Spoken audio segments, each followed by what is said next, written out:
Les possédés d'Ilfurt, il y a 150 ans.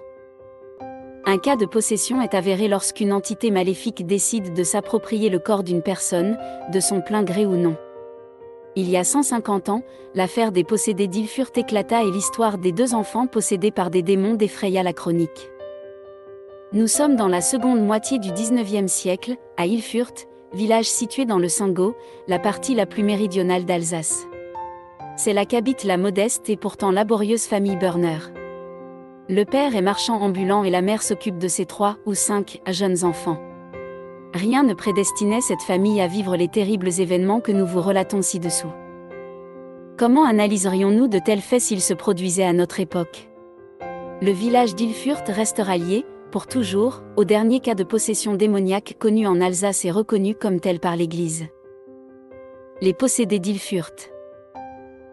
Chez les Berner à Ilfurt, le fils aîné, Théobald Thiebaut en Sungovien, naît le 21 août 1855, le second, Joseph, le 29 avril 1857.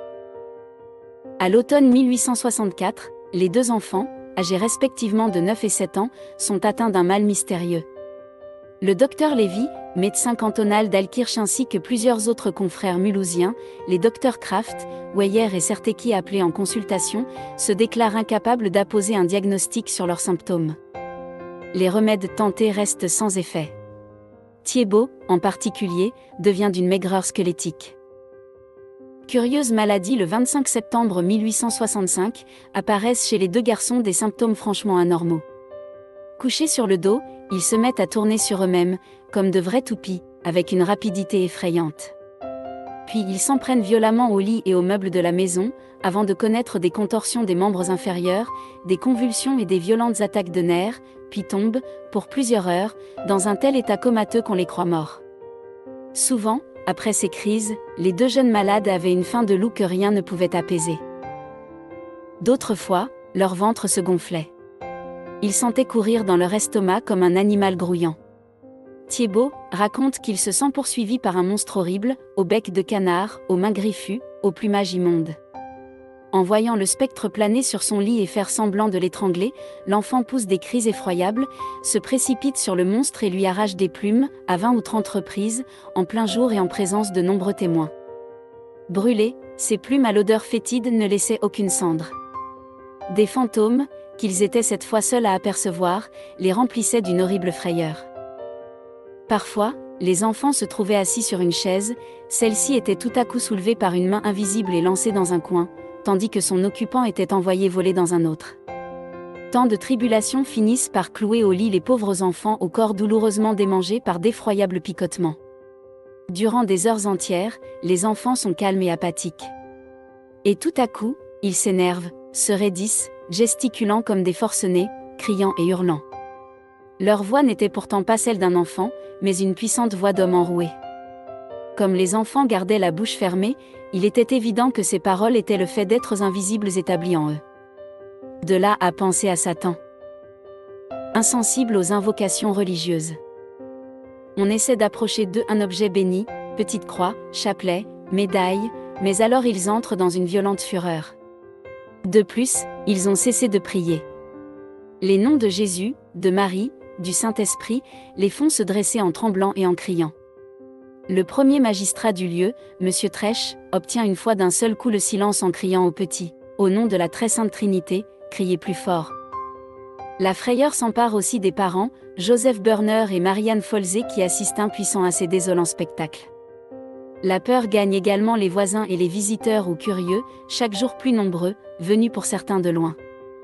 L'étrange rumeur s'était en effet répandue très vite dans le Cingo, et chacun voulait aller voir ses petits et se rendre compte de cette curieuse affaire, bien que les journaux minimisaient voire tournaient en ridicule l'affaire. Rien n'y faisait. Quelle est l'origine du mal ? Il y avait bien à Ilfurt une vieille femme de mauvaise renommée, chassée de son pays natal pour ses mœurs pour le moins dépravées. Les enfants n'avaient-ils pas accepté de sa main quelques pommes fatales ? Nous retrouvons la sorcière, vieille femme de mauvaise renommée, et, en plus, les pommes liens avec Ève et le serpent Satan ? Note de la rédaction. C'est ce qu'avaient, murmurait-on, raconté à plusieurs reprises les esprits qui hantaient les 2 enfants.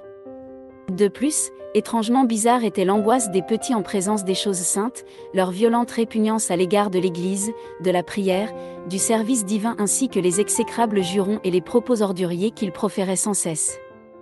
Avec cela, ils s'exprimaient, parlaient, répondaient, en langues variées, française, latine, anglaise et espagnole, eux qui ne parlaient avant leur mal que le dialecte alsacien.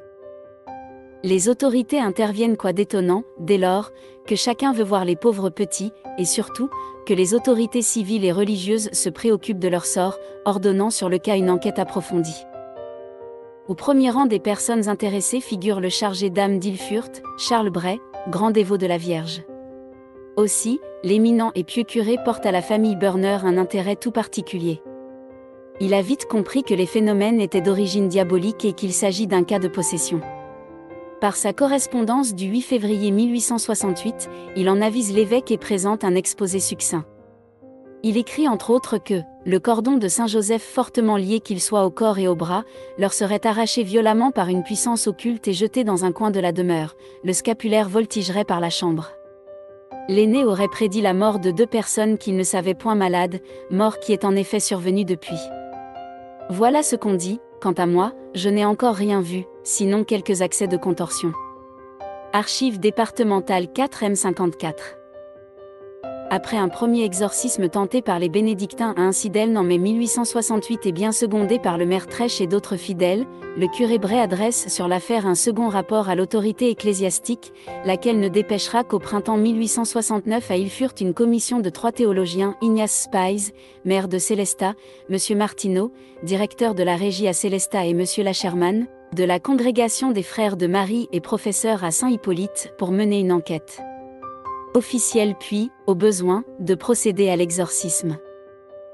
Les démons ont des noms, 2 esprits infernaux, au moins, habitaient en chacun des enfants. Ils turent leur nom aussi longtemps qu'ils le purent. Interrogés par le père Souka au nom de Jésus, ces esprits malfaisants se dérobèrent à l'entretien. L'aîné des petits, Thiébaut, était habité par les démons Oriba et Hippès. Ce dernier se nommait comte de l'enfer, préposé à 71 légions. Hippès s'était atteint de surdité, et tant qu'il domina l'enfant, celui-ci fut complètement privé de l'ouïe, au point de ne réagir en aucune façon à un coup de pistolet tiré près de son oreille. Ce ne fut qu'au moment de sa délivrance que Thiébaut entendra de nouveau. L'un des démons qui hantait le cadet, Joseph, s'appelait Solaltiel, et était cruel et rusé. De l'autre démon, on n'était pas parvenu à connaître le nom. Il répondait aux questions des théologiens en différentes langues, surtout en anglais et en français. Plus tard, Thiébaut pouvait s'entretenir en français d'impeccable, ainsi que Joseph, lequel ne savait guère encore lire. Une fois qu'ils étaient seuls, sous le regard d'une voisine qui les surveillait discrètement, ils s'entretenaient toute une journée en langue française. En février 1868, l'évêque de Strasbourg invite le préfet du Haut-Rhin à faire surveiller ses enfants, afin de découvrir si leur état a quelque chose de fondé ou s'il serait l'effet d'une supercherie comme je crois. Archives départementales 4M54. De plus, l'autorité épiscopale confie à 2 sœurs de Niederbronn en poste à Mulhouse, Sévara et Métula, le soin de surveiller les pauvres enfants. Lorsqu'elles arrivent à Ilfurt, on les conduit auprès des petits, transférés et séparés l'un de l'autre à l'ancienne école, sur l'intervention du sceptique sous-préfet d'Alkirch, convaincu que le milieu paternel a cherché à tirer profit de cette affaire. Archives départementales 4M54. Ces derniers, sans avoir pourtant jamais vu ni connu les sœurs, les appellent aussitôt par leur nom de religion et les tutoient. À sœur Sevra, une Bavaroise, il précise le nombre de ses frères et sœurs, le genre de leurs occupations et lui dévoile plusieurs secrets de famille. Tout à coup, Joseph dit à l'une, « Tu serais bien gentil de me faire cadeau de la petite bouteille bleue que tu as dans ta malle. » Celle-ci se trouvait encore à la gare et contenait bien un flacon bleu d'éther qu'il fit chercher. Quelques jours plus tard, 2 autres sœurs de Niederbronn, en poste à Alkirch, viennent rendre visite à leur conseillère. Elles s'entretiennent des possédés à voix basse. Couché sur le lit, Thiébaut, pourtant sourd, a pu restituer les paroles des sœurs au curé Bray. L'exorciste épiscopal en action au début de septembre 1869, l'aîné des possédés, Thiébaut, accompagné de sa mère, est transféré en observation pour 5 semaines à l'orphelinat Saint-Charles de Schiltigheim, dirigé par les Sœurs de la Charité, transfert décidé par l'autorité ecclésiastique. Son comportement est une nouvelle fois observé de près, pâleur et maigreur d'un enfant qui avait grandi trop vite, yeux qui trahissent instabilité et inquiétude, et de surcroît sourd. Calme et expressif, il se promène souvent dans la cour mais refuse toujours de pénétrer dans la chapelle, même les yeux bandés. Si on l'Y emmenait de force, il aboyait comme un chien. Une nouvelle fois, on conclut à un cas de possession et l'évêque ordonne l'exorcisme. Le dimanche 3 septembre, le père Souka entreprend l'exorcisme en présence de 5 ecclésiastiques. L'enfant est emmené de force à la chapelle. Là, de ses lèvres, l'écume ruisselle jusqu'à terre. On commence par des litanies interrompues par un cri effroyable. Le jeune possédé se met à trembler de tous ses membres et on a grand-peine à le maintenir. Le lendemain, les litanies et autres prières liturgiques sont achevées. Un violent dialogue s'engage à nouveau entre le père tremblant et suant et Thiébaut, pris d'un accès de fureur. Sans s'arrêter pour autant, l'ecclésiastique reprend l'offensive contre Satan en lui présentant un crucifix, puis une statue de la Vierge. Et là, une fois encore, le petit se tortille comme un ver. Mais cette fois, on entend dans le corps un craquement sourd. L'enfant se détend, se penche et tombe inanimé. Le diable l'a quitté. On le porte dans sa chambre et quand il se réveille, il ne se souvient de rien, et entend à nouveau. Mère et enfant rentrèrent à Ilfurt, dans l'espoir de voir Joseph lui aussi, bientôt délivré. La délivrance de Joseph de retour à Ilfurt, la mère doit admettre la triste réalité, Joseph est plus que jamais possédé et de plus, son état empire de jour en jour, alors que Thiébaut a retrouvé ses habitudes et aptitudes d'autrefois. C'est pourquoi sans plus tarder, le curé Bray sollicite de l'évêché l'autorisation d'exorciser également le petit Joseph. L'autorisation parvenue, la cérémonie de l'exorcisme est fixée au 27 octobre, à l'ancienne église de la Burmkirche à Ilfurt. L'opération a été gardée secrète afin d'éviter un attroupement et seuls quelques privilégiés y sont conviés. On commence par la Sainte Messe où le possédé se met à taper sans cesse du pied, à crier, à aboyer et à se tordre en tous sens, et il faut lui lier bras et jambes. À l'office, le prêtre s'agenouille au pied de l'autel et récite les prières de l'exorcisme, les litanies des saints, alors que Joseph se met à l'accabler d'injures. Et durant 3 heures, le vaillant exorciste se fatigue autour de l'enfant, en lui appliquant reliques sur la tête, l'aspergeant d'eau bénite. C'est alors qu'invoquant à plusieurs reprises le nom de l'Immaculée Vierge Marie, comme pour Thiébaut, on comprend que l'heure de la délivrance est proche. Après un violent dialogue, l'enfant se détend, devient silencieux et immobile.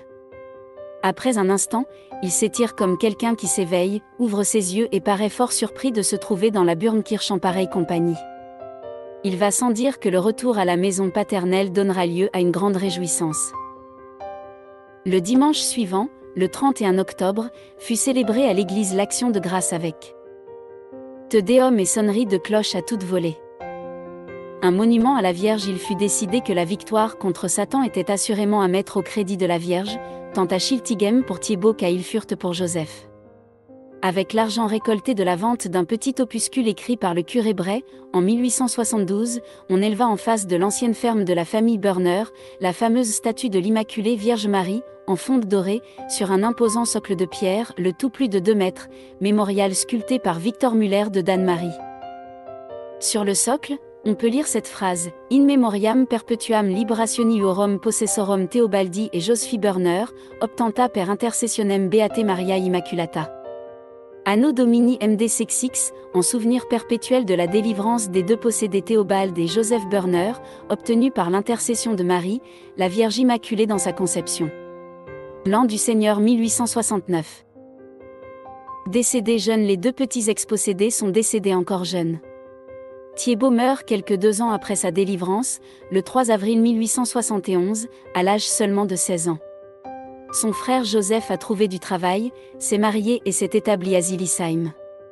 Il y meurt le 13 janvier 1884, à l'âge de 27 ans, les derniers sacrements lui étant portés par le curé Bray. Le curé Bray, quant à lui, mourut en odeur de sainteté, en 1895 à l'âge de 68 ans. Ilfurt reste donc lié au dernier cas de possession démoniaque connu en Alsace et reconnu comme tel par l'Église.